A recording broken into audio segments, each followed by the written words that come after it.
क्या Neha Kakkar attention hungry है? Lollipop song से बैकलैश मिलने के बाद नेहा ने सोशल मीडिया से ब्रेक लेने का डिसाइड किया, बट उस सोशल मीडिया पोस्ट के थ्रू भी वो ऑडियंस का अटेंशन ग्रैब करने का ट्राई कर रही हैं। पास्ट में भी उन्होंने खुद को अदर सिंगर से बेटर दिखाने का ट्राई किया। कंटिन्यूसली वो ऐसे सॉन्ग बना रही हैं जिससे ऑडियंस के क्रिटिसिज्म के थ्रू उन्हें अटेंशन मिलते रहे, कॉन्स्टेंटली उनके बारे में बात करी जाए। So in this video we'll talk about Neha Kakkar's lollipop song, her pick me behaviour and her social media break controversy. Around एक मंथ पहले नेहा कक्कर एंड उनके ब्रदर टोनी कक्कर ने कैंडी शॉप सॉन्ग रिलीज किया था। तो जब इस सॉन्ग की कुछ क्लिप्स वायरल होती है तो नेहा एंड टोनी को ऑडियंस काफी ज्यादा क्रिटिसाइज करती है। सॉन्ग को क्रिटिसाइज करने का मेन रीजन था नेहा के वल्गर डांस मूव, नेहा का double meaning expression and song के वियर्ड लिरिक्स।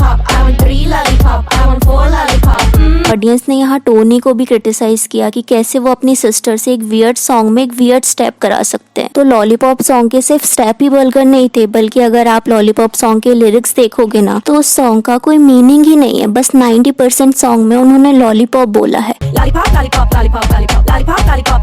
इस सॉन्ग का जो वाइब था वो के पॉप जैसा था, और जो production, lyrics and dance step थे वो के पॉप सॉन्ग के थर्ड कॉपी लग रहे थे। अब सी, के पॉप सॉन्ग से इंस्पायर होना रॉन्ग नहीं है। वी ऑल नो इंडिया में के पॉप एक्सट्रीमली पॉपुलर है, जिस वजह से काफी सारे इंडियन आर्टिस्ट भी के पॉप एंड वेस्टर्न स्टाइल में परफॉर्म करते हैं। जैसे पास में धवनी भानुशाली ने भी के पॉप से इंस्पायर होकर एक सॉन्ग रिलीज किया था।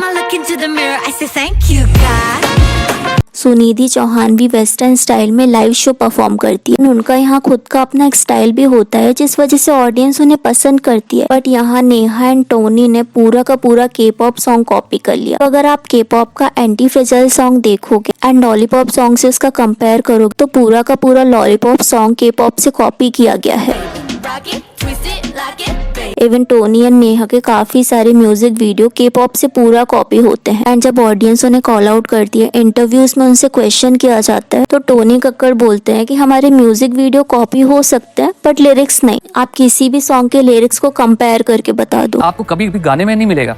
मैं कंपोजर हूँ, मैं गाने बनाता हूँ, मैं गाना नहीं कॉपी कर सकता। हाँ, म्यूजिक वीडियो कॉपी किया होगा तो बात करें डायरेक्टर। तो फर्स्टली पूरा लॉलीपॉप सॉन्ग कॉपीड है, राइट? बट यहाँ हम टोनी कक्कर से काइंड ऑफ अग्री भी कर सकते हैं, क्योंकि टोनी कक्कर जैसे लिरिक्स लिखने के लिए 100% ब्रेन रॉट की रिक्वायरमेंट होती है। इससे लिरिक्स लिखना हर किसी के बस की बात नहीं होता। बेसिकली इनके पूरे सॉन्ग में एक ही वर्ड होता है जिसे बार बार रिपीट किया जाता है, जैसे कोका कोला, तू, कुर्ता पजामा, काला काला एंड रीसेंट लॉलीपॉप सॉन्ग। ऐसे सॉन्ग को सुनने के लिए आपको अपने दिमाग को किनारे रख के इन्हें सुनना पड़ेगा। तो आई थिंक के पॉप से इंस्पायर होना अच्छा है, बट के पॉप सॉन्ग्स में good lyrics, strong visual and ऐसे एक्सट्रीमली वल्गर लिरिक्स नहीं होते हैं। इस वजह से किड्स से लेकर अडल्ट तक उनके सॉन्ग एंजॉय करते हैं। बट नेहा एंड टोनी का लॉलीपॉप सॉन्ग अडल्ट के लिए भी काफी ज्यादा वल्गर है। एंड लॉलीपॉप सॉन्ग के ऐसे lyrics and weird step Neha and Tony ने जानबूझकर अटेंशन ग्रैब करने के लिए किए, बिकॉज ये टेक्निक वो काफी टाइम से यूज करते आ रहे हैं। एंड वो बहुत अच्छे से जानते हैं कि अगर वो कोई भी नॉर्मल सॉन्ग रिलीज करेंगे तो उन्हें इतना ज्यादा हाइप नहीं मिलेगा, बट वहीं अगर वो ऐसे क्रिंज वर्दी सॉन्ग रिलीज करेंगे तो ऑडियंस का पूरा अटेंशन उन्हें ही मिलेगा। सॉन्ग से कंट्रोवर्सी होगी, ऑडियंस इन्हें क्रिटिसाइज करेगी, इनका मजाक उड़ाएगी, but at the end YouTube या अदर सोशल मीडिया में वो इनका सॉन्ग देख ही लेंगे। तो एक तरीके से नेगेटिव पब्लिसिटी भी पब्लिसिटी ही होती है। एंड उन्हें क्रिटिसिज्म से नहीं बल्कि सॉन्ग की हाइप एंड व्यूज से मतलब होते हैं, जो कि हम उन्हें इजीली दे देते हैं। टोनी एंड नेहा ने पहले भी गुड सॉन्ग करे हैं, बट उन्हें वियर्ड सॉन्ग से ज्यादा अटेंशन मिलता है। बट इस बार उन्होंने ऐसा क्रिटिसिज्म एक्सपेक्ट नहीं किया था। हर बार उन्हें क्रिटिसिज्म तो मिलता था, ऑडियंस उनके सॉन्ग का मजाक भी उड़ाती थी, बट वो जनरली सॉन्ग के लिरिक्स को लेके होते थे। बट इस बार सॉन्ग के लिरिक्स के साथ साथ वल्गर स्टेप को भी क्रिटिसाइज किया गया। एंड कैसे उन्होंने के पॉप सॉन्ग को कॉपी किया, इसके लिए भी उन्हें बैकलैश मिला। तो इतना ज्यादा बैकलैश उन्होंने एक्सपेक्ट नहीं किया था, जिसके बाद मोस्टली सेलिब्रिटीज की तरह नेहा ने सोशल मीडिया बैकलैश से बचने के लिए सोशल मीडिया ब्रेक लेने का डिसाइड किया। बट उनका जो ये ब्रेक था वो साइलेंट ब्रेक नहीं था, बल्कि पोस्ट के थ्रू उन्होंने ऑडियंस का अटेंशन ग्रैब करने का कोशिश किया। अपने पोस्ट में उन्होंने ऐसे वर्ड यूज करे जिससे अगेन लोग उनके बारे में बात करें। She said time to take a break from responsibility, relationship, work and everything I can think of right now. Not sure if I will be back or not. उन्होंने media से भी रिक्वेस्ट करी कि उनको फिल्म न करे and उनकी privacy की रिस्पेक्ट करे। बट ये जो उनका रिलेशनशिप वर्ड था ना, ऑडियंस ने उसे लेके कंसर्न दिखा। ऑडियंस ने सोचा कि कहीं रोहनप्रीत एंड नेहा की मैरिज में कोई प्रॉब्लम तो नहीं चल रही है, जिसके बाद बाद अगेन उनके फैंस या ऑडियंस ने उनके बारे में बात करना स्टार्ट कर दिया। एंड ऑनेस्टली अगर आप पब्लिक सेलिब्रिटी हैं एंड सोशल मीडिया में आपको शेयर करते हैं तो आपको उनके पॉजिटिव एंड नेगेटिव दोनों ही कॉन्सिक्वेंसेस देखने को मिलेंगे। इसके बाद नेहा का एक अगेन पोस्ट आता है जिसमें वो बोलती है, guys please don't drag my innocent husband and my sweetest family in all this please, they are the purest people I know and whatever I am today it's because of their support, it's a few other people and the system that I am upset with. Yes, I agree. I shouldn't be so emotional when it comes to posting on social media because media people know very well कि राय का पहाड़ कैसे बनाया जाता है। Lesson learned. बेचारी emotional Neha is too emotional for this world. I mean Neha एक famous celebrity है तो उन्हें बहुत अच्छे से पता है कि किस तरीके के स्टेटमेंट उन पे बैकफायर कर सकते हैं एंड शी नोज कि रिलेशनशिप वर्ड को लेके लोग उनके हस्बैंड एंड फैमिली को ड्रैग करेंगे। तो नेहा के इस पोस्ट के बाद ऑडियंस ने उन्हें अटेंशन सीकर बोलना स्टार्ट कर दिया। One person said she wants attention, that's why she is announcing her break. This is reverse psychology practiced by celebrity at times. Social media से फेमस होते हैं then privacy मांगते हैं। If someone truly wanted privacy, they wouldn't be announcing it on social media. Posting something online is basically inviting people into your private life. Fans get curious, things get recorded, articles are written and paparazzi become even more active. अगर उन्होंने कुछ post नहीं किया होता तो hardly लोग care करते। She and her family have used this tactic way too many times. Audience smart हो गई है मैडम। तो इस कमेंट का मीनिंग है कि इससे पहले भी नेहा की जो सिस्टर है उन्होंने भी सोशल मीडिया में अनाउंस किया था कि वो अपनी फैमिली से ब्रेक ले रही हैं। इसके बाद काफी लोगों ने उनके बारे में बात करी थी बट कुछ ही टाइम में वो तीनों एक साथ हो गए थे। ऑडियंस का ये कहना था कि जस्ट ये अटेंशन के लिए तीनों सिबलिंग्स ने किया था। ऑल्सो नेहा एक इंटरव्यू में ये भी बोलती है जब सॉन्ग में उन्हें सिलेक्ट किया जाता था तो इससे पहले भी काफी बिग सिंगर्स ने उस सॉन्ग को गाया था बट क्योंकि उनकी वॉइस सबसे अच्छी थी जिस वजह से उन्हें सॉन्ग में लिया गया। ये बात बतानी थी जो लोगों को नहीं पता है,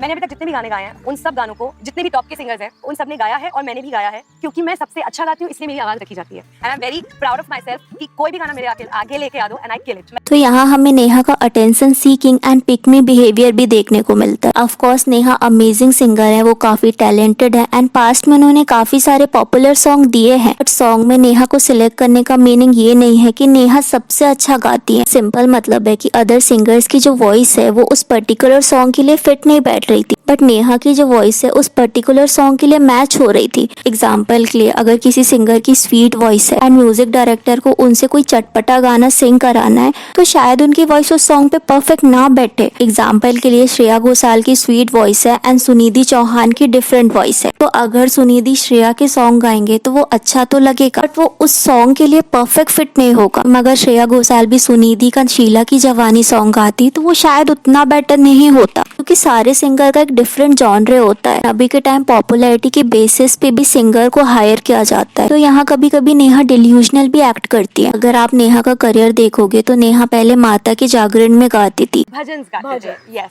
from 4 till 16 I have only done भजन। उन्होंने अपनी लाइफ में काफी स्ट्रगल किया है, काफी हार्डशिप का उन्होंने सामना किया है बट फेमस होने के बाद एंड इतने टैलेंटेड होने के बाद भी वो ऐसे vulgar cheap and weird lyrics वाले सॉन्ग बना रही है। ऑफकोर्स कुछ सॉन्ग में वो अपने ब्रदर को सपोर्ट भी करती है बट नेहा को समझना पड़ेगा कि उनके ब्रदर की ऑलरेडी क्रिंज वाली इमेज है, उनके साथ कोलैब करने में उनकी भी इमेज में इफेक्ट पड़ेगा। तो नेहा एंड उनके ब्रदर दोनों ही टैलेंटेड है बट सिर्फ शॉर्ट टर्म फेम के लिए वो ऐसे वियर्ड सॉन्ग रिलीज करते हैं बट उन्हें समझना पड़ेगा कि सॉन्ग को शॉर्ट टर्म के लिए तो रिकॉग्निशन मिल जाएगी बट लॉन्ग टर्म में क्या लोग आपके वर्क की रिस्पेक्ट करेंगे? क्या आपके सॉन्ग को आगे चल के रिपीट में सुना जाएगा? क्या आपके सॉन्ग को सुन के नॉस्टैल्जिया आएगा? बिकॉज कुर्ता पजामा काला काला लॉलीपॉप सॉन्ग किसको पसंद आएगा? कॉन्स्टेंटली अगर नेहा ऐसे सॉन्ग बनाती जाएंगी तो पास्ट में उन्होंने जो अमेजिंग वर्क किया है उससे भी लोग भूल जाएंगे। अभी जो उनके पास टैलेंटेड सिंगर का टैग है धीरे धीरे करके क्रिंज सिंगर में चेंज हो जाएगा। तो what I thought about today's video, let me know in a comment. And Nora Fatehi कैसे बॉलीवुड में फेमस हुई एंड कैसे टी सीरीज के ओनर भूषण कुमार उन्हें बॉलीवुड एंड इंटरनेशनली सपोर्ट कर रहे हैं, जानने के लिए इस वीडियो को क्लिक करें।